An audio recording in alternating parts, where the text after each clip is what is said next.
Kalah dari Jepang minta STY out, AFF turunin pasukan muda belum setel minta STY out lagi, mau mengevaluasi atau mendiskreditasi personal, lagi, dan lagi seperti ini.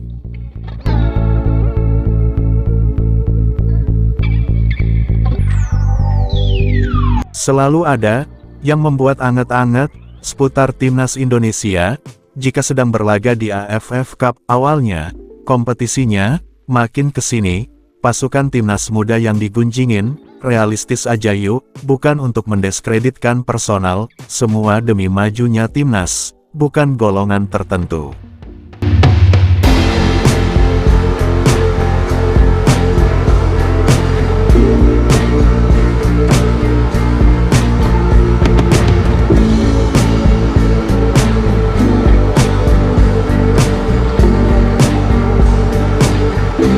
Substansi permasalahannya, kenapa turunin usia muda di AFF ini, mengundang banyak tanggapan beraneka ragam, yang akhirnya, muaranya pada STY out, kan lucu.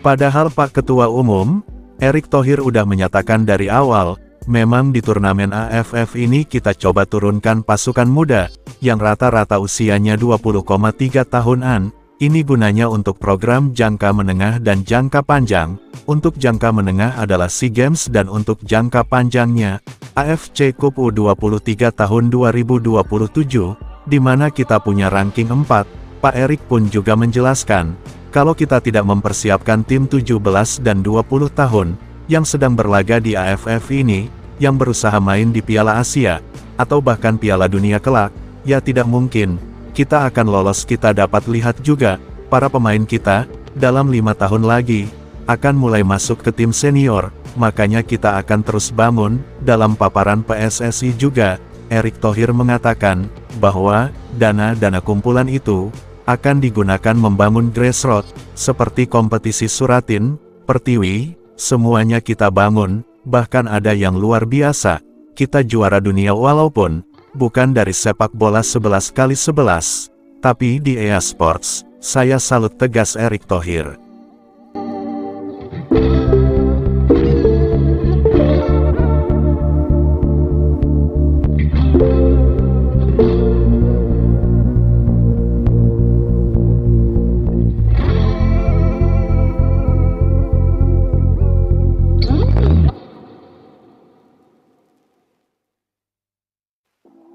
Namun nyatanya, berita menggemparkan diselenggarakan PSSI, dengan sangat tidak diduga memecat STY dari kursi kepelatihan timnas. Banyak yang tidak menyangka, kecewa, dan menyayangkan keputusan para jakaran PSSI ini, langsung trending di jagat sepak bola Indonesia. Banyak yang menanyakan, atas dasar apa pemecatan STY dilakukan secara mendadak begini. Padahal kalau dirunut dari target-target yang diberikan pihak PSSI pada STY sebagian besar sudah terlampaui, sangat berkebalikan dengan statement-statement PSSI sebelumnya.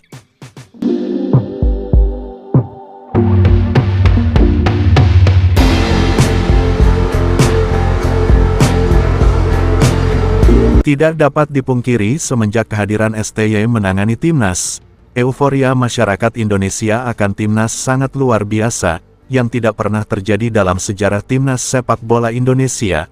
Kenapa tidak evaluasi besar atas kinerjanya kalau dirasa kinerja masih ada yang kurang? Toh PSSI lah sebagai pemangku keputusan utama, bukan STY, bukan langsung pemecatan. Reaksi supporter pun mayoritas sangat kecewa, dan menyayangkan keputusan ini.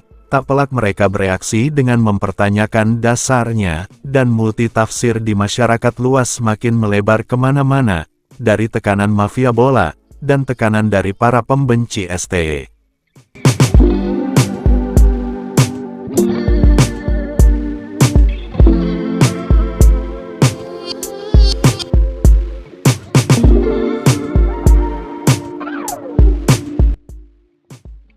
Ternyata pemecatan ini pun, hanya Pak Sumarji, manajer timnas yang bertemu STY, dan menyampaikan surat pemecatan itu, kenapa Ketum Erick Thohir dan jajarannya tidak menemuinya, datang membawa perubahan kemajuan, disikapi dengan pemecatan seperti itu, tak heran jika yang terlihat begitu sedih di jajaran PSSI hanya Pak Sumarji seorang.